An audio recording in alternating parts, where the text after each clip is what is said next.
Auf den goldenen Graslandschaften des Pilanesberg-Wildreservats in Südafrika teilt ein Löwenrudel eine große Beute auf. Inmitten der Spannung stürmt plötzlich ein wilder männlicher Löwe herein und greift eine schwache junge Löwin heftig an. Die Löwin wird niedergeschlagen, der blutige Kratzer versetzt sie in Panik und sie flieht in der kalten, dunklen Nacht vor dem Rudel. Allein im weiten Grasland leidet sie unter Schmerzen und Hunger. Ihre Augen blicken umher, voller Angst und Müdigkeit. Langsam bricht die Nacht herein, der Wind weht heftig, die Geräusche von Insekten und nachtaktiven Tieren versetzen sie in noch größere Angst. Hungrig wird jeder Schritt schwer, leise brüllt sie, um die lauernden Hyänen zu vertreiben. Mit jeder Wunde an ihrem Körper verliert sie an Kraft, ihre Mähne hängt herab, ihr Körper wird dünn und erschöpft. Ohne die Unterstützung des Rudels ist sie gezwungen, weiterzugehen, in der Hoffnung, einen sicheren Ort zum Überleben zu finden.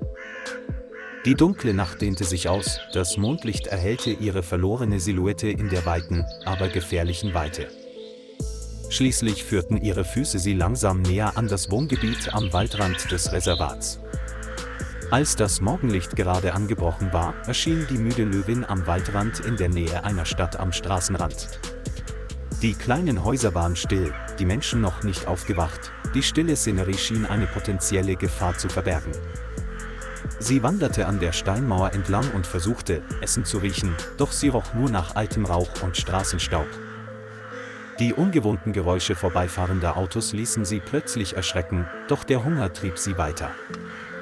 Ihre Augen blickten sich immer wieder um, und jedes Geräusch verstärkte ihren Überlebensinstinkt. Die schmale Straße führte sie in das Wohngebiet, wo ein Stahlzaun die gepflegten Gärten der Stadtbewohner umgab. Sie wanderte in den Hof eines kleinen grauen Hauses, ihr schwerer Atem klang wie Seufzer. Instinktiv suchte es nach einem Ausweg und stürzte sich kopfüber in die schmale Lücke im Zaun, um sich hindurch zu zwängen.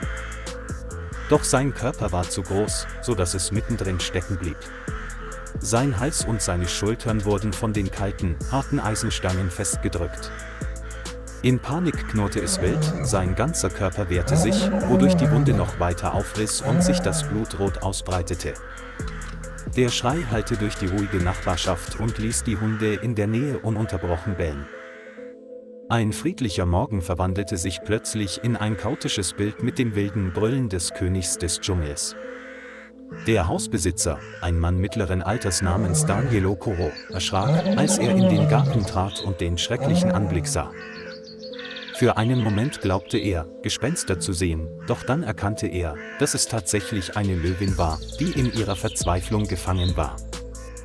Sein Herz raste, sein Atem ging schnell, sein ganzer Körper wollte schreien, doch seine Beine stockten vor Angst. Er sah deutlich den Schmerz in seinen Augen, als riefe es verzweifelt vor dem Eisenzaun um Hilfe. Sein Körper zitterte, war erschöpft und mit Schmutz und getrocknetem Blut bedeckt, das aus seinem Bauch sickerte. Daniel trat einen Schritt zurück und versuchte, ruhig zu bleiben und nichts Unüberlegtes zu tun, das das Tier noch mehr aufregen könnte. Zitternd nahm er den Hörer ab und tippte mit einer Mischung aus Dringlichkeit und Angst die Nummer des Rangers ein. Daniels Stimme ertönte panisch am Telefon: „Kommen Sie bitte sofort, ein Löwe ist in meinem Garten gefangen." Nur etwa eine halbe Stunde später hielt der moosgrüne Wagen des Rangers vor dem Tor, zwei Ranger stiegen mit strengen Blicken aus. Es waren Kenneth Ole Mashu, ein erfahrener Ranger, und seine jüngere Kollegin Aisha Mukwena, beide erfahren. Sie beobachteten das Tier aus der Ferne und bemerkten, dass die Löwin fast erschöpft war, schwach knurrte und ihr Blick nicht mehr grimmig war. Kenneth bereitete das Betäubungsgewehr vor, richtete den Lauf sorgfältig aus und zielte auf die weniger gefährliche Schulter. Ein leises SCHHH ertönte, der Betäubungspfeil durchbohrte schnell das Fleisch der Löwin. Innerhalb weniger Minuten verebbte das Brüllen allmählich, ihre Augenlider wurden schwer, ihr Körper entspannte sich und sie verfiel in einen Zustand der Bewusstlosigkeit. Aisha näherte sich rasch, überprüfte ihre Atmung und ihren Puls und signalisierte dann, dass alles noch stabil war. Kenneth brachte eine Handsäge mit, Funken sprühten, als das Sägeblatt die kalte Eisenstange berührte. Das Geräusch von aufeinanderprallendem Metall hallte wieder und verstärkte die ohnehin schon angespannte Atmosphäre noch mehr. Daniel stand draußen, sein Herz schnürte sich zusammen. Jedes Eisenstück knackte, der schmale Spalt weitete sich allmählich, gerade groß genug, um das Tier herauszuziehen. Sie koordinierten sich geschickt, jede Bewegung war präzise, vorsichtig und gleichzeitig eilig, um das Tier nicht noch weiter zu verletzen. Endlich war die Löwin befreit.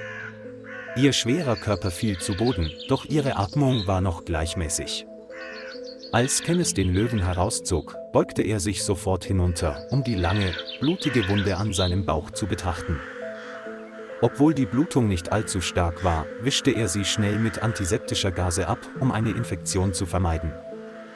Aisha und Daniel halfen, das Tier mit einem stabilen Seil auf eine spezielle Eisentrage zu legen.